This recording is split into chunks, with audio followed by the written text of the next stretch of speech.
ফেসবুকে প্রায় 90% মানুষ এই ভুলগুলো করে, আর এই ভুলগুলোর কারণে তাদের রিলস ভিডিওগুলো কখনোই ভাইরাল হয় না। আজ আমি তোমাদেরকে এই ভিডিওর মাধ্যমে 10টা সিক্রেট শেয়ার করবো, যেই সিক্রেটগুলো তোমরা অ্যাপ্লাই করে তোমাদের রিলস ভিডিওকেও ভাইরাল করতে পারবে ইনশাল্লাহ। মূল ভিডিওতে যাবার আগে আজকে যে রেসিপিটা করেছি সেটা হচ্ছে ইলিশ পোলাও বলো অথবা ইলিশ বিরিয়ানি, যেটাই বলো না কেন, খেতে কিন্তু দুর্দান্ত হয়। তোমরা চাইলে ট্রাই করে দেখতে পারো, এবং আমার রেসিপিটা কেমন হয়েছে সেটা কিন্তু শেষে বলে যাবা। আর সবচাইতে বড় কথা, এই মুহূর্তে যদি তোমার এই ইনফরমেশন নেওয়ার মতো সময় না থাকে তাহলে ভিডিওটা সেভ এবং শেয়ার করে রাখবা, পরবর্তীতে সময় করে দেখে নেবে। তো আমরা চলো এখন আর কথা বাড়াবো না, মূল ভিডিওতে চলে আসি। নাম্বার 1, স্ট্রং হুক, অর্থাৎ আপনার ভিডিওতে এমন কিছু জিনিস থাকবে যেটা দর্শককে আকর্ষিত করবে এবং সম্পূর্ণ ভিডিও দেখতে তারা বাধ্য থাকবে। সেই কাজটা করতে হবে প্রথম 3 সেকেন্ডেই দর্শক চিন্তা করে নেবে যে আপনার ভিডিওটা পুরোটা দেখবে নাকি দেখবে না। তাই সব সময় চেষ্টা করবেন স্ট্রং হুক ব্যবহার করে ভিডিও শেয়ার করতে। নাম্বার 2, ভিডিও লেন্থ, অর্থাৎ রিলস ভিডিওটা কতটুকু হবে। আমি বলবো যে 15 থেকে 20 সেকেন্ডের মধ্যে রিলস ভিডিও রাখবেন, এতে করে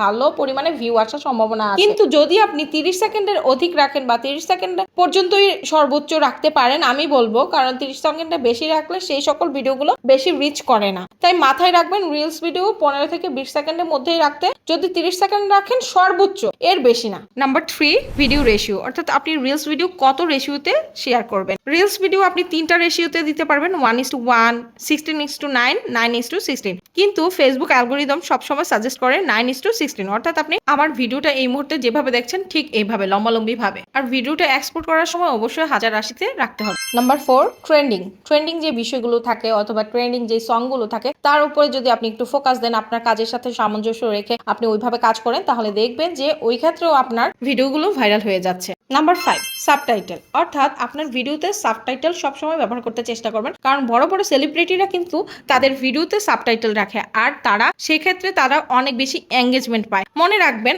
আপনার ভিডিওতে যখন আপনি যেই কথাটা বলছেন সেই সেম কথাটাই আপনার ভিডিওর উপরে ভাসবে, সেটাকেই বলে সাবটাইটেল। আর এভাবে কিন্তু অনেক পরিমাণে এঙ্গেজমেন্ট পাওয়া যায়, মানুষ সম্পূর্ণ ভিডিও দেখে, কারণ অনেকেই কথা শুনতে চায় না বা কথা বলা পছন্দ করে না, জাস্ট লেখা দেখেই বুঝতে পারে যে ভিডিওটাতে কি হচ্ছে বা কি বলছে। নাম্বার 6, হ্যাশট্যাগ কিন্তু একটা ভিডিও ভাইরাল করার ক্ষেত্রে মোস্ট ইম্পর্টেন্ট। এখন কথা হচ্ছে যে কোন হ্যাশট্যাগ ইউজ করবেন। হ্যাশট্যাগের মধ্যে আপনি আপনার ভিডিও রিলেটেড 1টা বা 2টা হ্যাশট্যাগ দিবেন, তারপর একটা হ্যাশট্যাগ কমন দিবেন, আর যে কোনো 1টা 2টা ভাইরাল বা ট্রেন্ডিং এর ধরনের কিছু একটা হ্যাশট্যাগ দিবেন। সর্বোচ্চ 5টা দিবেন, 5টার কম দিতে পারলে আরো ভালো। কিন্তু অনেকেই আছে একসাথে অনেকগুলো হ্যাশট্যাগ দেয়, আসলে হ্যাশট্যাগ বেশি দিলে ভিডিওর জন্য এটা ক্ষতির কারণ। নাম্বার 7, ভিডিও টাইমিং, অর্থাৎ কোন সময় ভিডিওটা আপলোড করলে আপনার ভিডিওটা ভাইরাল হতে পারে। আমার অভিজ্ঞতা থেকে বলছি, আমার মনে হয় যে 10টা থেকে 12টার মধ্যে সকালবেলা যদি পোস্ট করে থাকে ওই ভিডিওগুলোতে ভালো রিচ পাওয়া যায়। আবার সন্ধ্যা 7টা থেকে 10টার মধ্যে ভিডিও আপলোড করলে সেই ভিডিওগুলোতেও ভালো রিচ পাওয়া যায়। নাম্বার 8,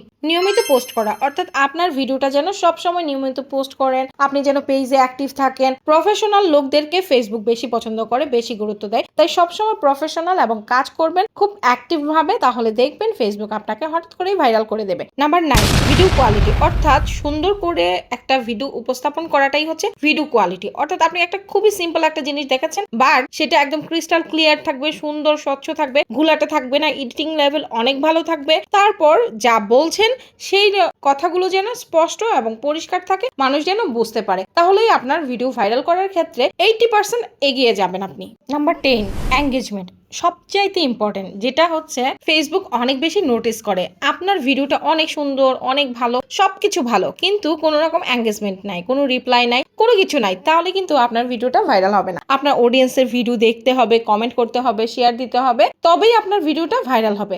আমার মনে হয় আজকের কথাগুলো আপনাদের অনেক বেশি উপকারে আসছে, এবং আপনারা যারা শুনেছেন অন্য ভিডিও দেখার দরকার নেই, জাস্ট এই ভিডিওটাকেই রিটার্ন আবারও দেখেন এবং 10টা পয়েন্ট নিজে নোট করে এবং সেগুলোকে আপনার ভিডিওতে অ্যাপ্লাই করেন। দেখবেন 1 মাস যদি টানা কাজ করেন, ইনশাল্লাহ টুডে অর টুমোরো আপনার ভিডিও ভাইরাল হতে বাধ্য থাকবে ইনশাল্লাহ, আমি গ্যারান্টি দিলাম। শুধুমাত্র এই 10টা টেকনিক অবলম্বন করেই কিন্তু আমার ভিডিওগুলো আমি ভাইরাল করি। তো আজ এই পর্যন্তই, সবাই ভালো থাকবেন, সুস্থ থাকবেন, নেক্সট কোনো ভিডিওতে আবারও দেখা হবে। আল্লাহ হাফেজ।